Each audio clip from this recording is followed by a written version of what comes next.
নবদ্বীপ পুরসভার রামসীতাপাড়া রোডে হাইড্রেন তৈরির কাজ চলার সময় মঙ্গলবার সকালে একটি বাড়ির প্রাচীর ভেঙে জখম হলেন 4 জন শ্রমিক। তাদের মধ্যে একজনের আঘাত গুরুতর হওয়ায় তাকে ভর্তি করা হয় নবদ্বীপ স্টেট জেনারেল হাসপাতালে। চিকিৎসাধীন ওই শ্রমিকের নাম ইবাদত শেখ।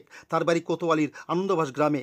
শহরের নিকাশি ব্যবস্থাকে উন্নত করতে নবদ্বীপ পুরসভার পক্ষ থেকে বেশ কিছুদিন ধরে হাইড্রেন তৈরির কাজ চলছে ওই অঞ্চলে। মঙ্গলবার সকালে হাইড্রেনের জন্য মাটি কাটছিলেন একাধিক শ্রমিক। সেই সময় হঠাৎ রাস্তার পাশের একটি বাড়ির প্রাচীর ধসে পড়ে তাদের উপর। স্থানীয় লোকজন এবং অন্যান্য শ্রমিকরা আহত শ্রমিকদের উদ্ধার করে নিয়ে যান নবদ্বীপ হাসপাতালে। কি হয়েছিল? বেলুন কাটছিলাম, বেলুনের কাটতে কাটতে এমনি তলায় কিছু দেওয়া ছিল না, যে পাঁচিটা উঠবে একেবারে একটা বাড়ির পাঁচিল। বাড়ির পাঁচিল আর মজবুত করে দেওয়া ছিল না। আমরা চোখে দেখিনি, হাঁটুর ধরে একেবারে হুড়মুড় করে একেবারে 4-5 জনের গায়ের ওপর পড়লে সে।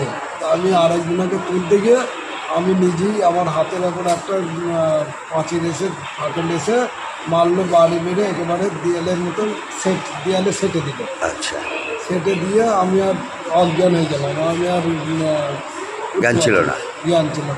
তোমার নাম কি? আমার নাম হচ্ছে ইবাদত শেখ।